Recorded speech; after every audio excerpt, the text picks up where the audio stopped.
Coke versus Pepsi, brisket point versus brisket flat, toilet paper over the roll or behind it.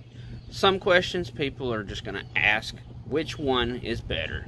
Well, today we're gonna solve one of those for you, so stick around.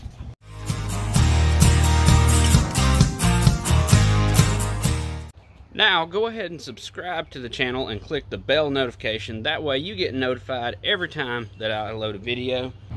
Hey YouTube, welcome back to Griffin Grills. I am Griffin, and as you saw in the intro, we're going to answer an age-old question today of which one's better. And unfortunately it doesn't involve brisket, but fortunately it doesn't involve toilet paper either. Today we're going to be doing a head-to-head comparison between baby back and spare ribs to see which one is the superior rib. Now, I have a little preference going in. My wife has a little preference going in. We're both going to try each rib, give a couple of notes on what we like, a couple of things we don't like. They are going to be cooked with the same seasoning, on the same cooker, and using the same materials such as wood, charcoal, all that. So everything is going to be an even playing field. We're just going for which one is the tastiest. So let me go ahead and get these seasoned up and we'll get them started on the pit. I went ahead and I did do a little bit of light trimming. As you can see, we cut off some on the spare rib because it had some flap hanging off that was just meat. Also removed our membrane from the baby backs just because that membrane, sometimes it'll cook up and get a little chewy. So we want to make them as tender as we can. That's why we did that. So I'm going to go ahead and season it up today. And today I've got some Killer Hogs The BBQ Rub. This is Malcolm Reed from howtobarbecueright.com. He's on YouTube and everything. Not sponsored by him, but I've always watched his videos. Always wanted to give this a try, and I finally found it at my local stores today. Probably should have just ordered it from him a long time ago, but I like to support local. You know, that's just the way I do. So let me go ahead and get these seasoned up, and we'll get them on the pit and start it rocking. We're going to do the 3-2-1 method today. We're going to do 3 hours on the smoker with just the rub. Then we're going to pull them off, wrap them in tin foil with some Parkay, some brown sugar, and some honey. No sauce on these today. It's going to make its own. Then put it back on there for about another 2 hours. And then we'll pull them off, take them out the rack, tin foil, and just let them on the rack and let them go for maybe 30-45 minutes. That's where the last hour comes in. And then, of course, about 15 minutes to cool down and rest. So let's go ahead and get them seasoned so we can get them on our pit. So now our smoker is at 250 degrees. So we're going to put these ribs on for 3 hours and let them roll. And then we're going to take them out, do the full Parkay, brown sugar, and honey.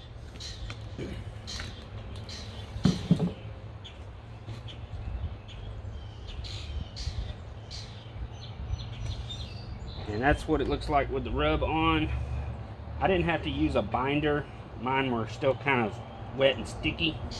If you pull them out of your pack and they're a little dry, throw some olive oil on there, some mustard, just something to help the seasoning stick.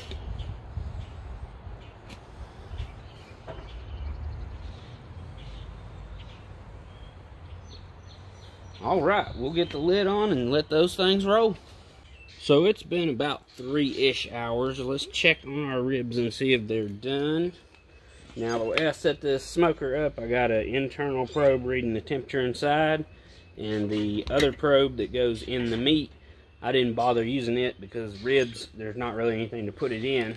So there is a couple of ways to check and see if they're ready to be wrapped.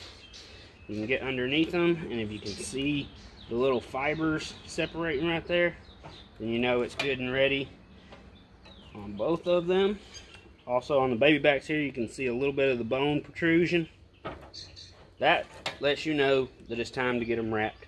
So let's get them off, get them wrapped up, get them back out here on the pit. So now we got our ribs wrapped in aluminum foil with brown sugar, honey, and Parkay. We're going to let them go for 2 hours. I'll probably do an hour 15 like this, hour 30 on this side, and then we'll flip them over because all that glaze is sitting on the bottom and we want it soaked through. So let's give them about an hour and a half. Come out here, we'll check on them. We may flip them over, and then we'll bring them inside, carve them up, see which way works best. go ahead and get our ribs out of the foil and let that natural sauce that we made tack up.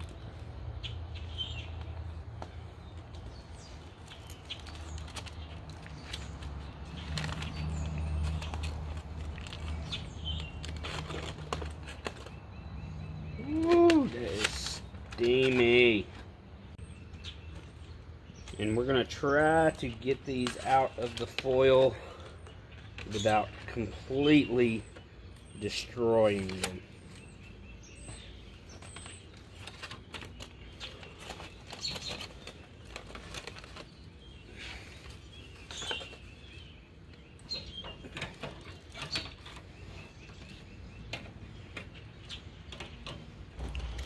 So that's our rack of spare ribs, and you can see the bones are protruding out real good.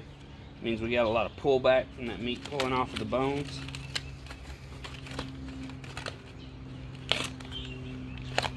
These are the ones I'm worried about because they have a tendency to want to fall apart on me.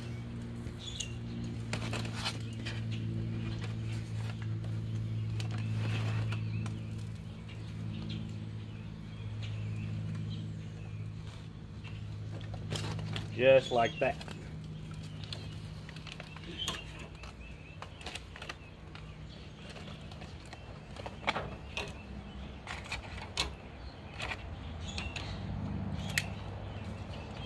We'll give it a little bit of that juice from the foil. And what the heck, we'll show our spare ribs a little love too.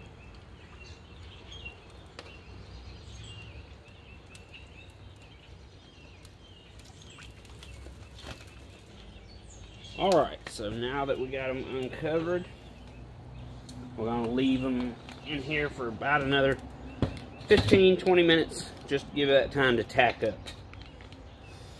And with that, it has been 15 minutes later, so let's go ahead and take a look at our ribs and see if that sauce tacked up. Looks pretty good to me.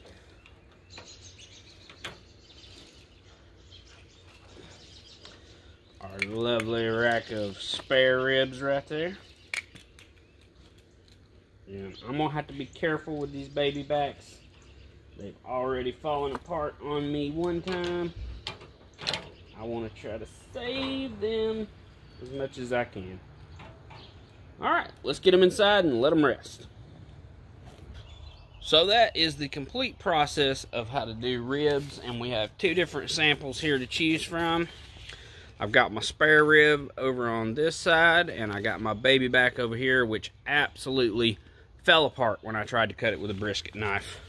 So it might be a little more tender than the spare rib, but there's only one way to find out. That means we got to try it. We'll start with the baby back since it's a little falling apart.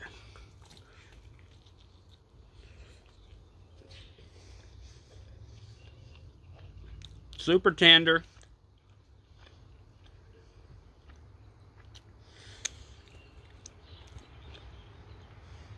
I mean, just like pull right off the bone tender.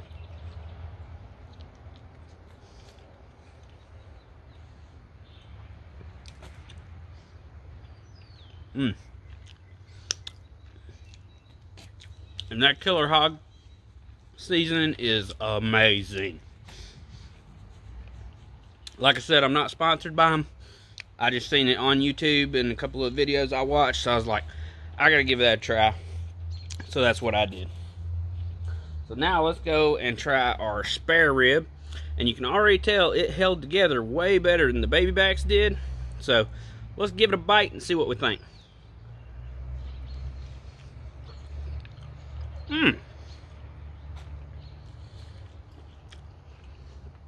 I tell you what, with this holding to the bone way more than them others did, I was afraid this was going to be kind of tough, but it is tender. It is juicy. It's got a bite. When you bite into it, it leaves a little impression. And to me, it's almost like this is not as dry as the other one. Even though the other one was falling apart tender, it was a little bit on the dry side.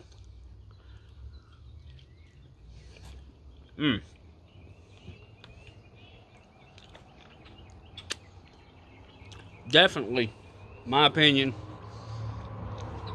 the spare rib runs away with it.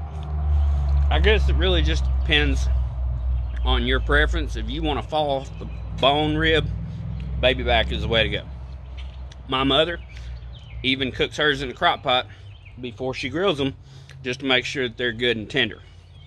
We got that same result without a crock pot. But to me, that spare rib, the flavor that it has, the integrity that that meat has on the bone, and to me it was even a little bit more juicy. But I'm just an idiot with a camera in my backyard, so take that for what you want. The best way to find out which one's for you is to go ahead and try them both and see which one you prefer. But that's all we got for today's video. If you don't mind, go ahead and subscribe and click that bell notification. That way you get an alert every time that I upload a video. And if you don't mind helping me out, you can like, comment, and share this video with your friends so they can find out what kind of barbecue goodness we are eating. So that's all we got for today's video. We got some more lined up coming on the way, so check back in with us and we will see you on the next one.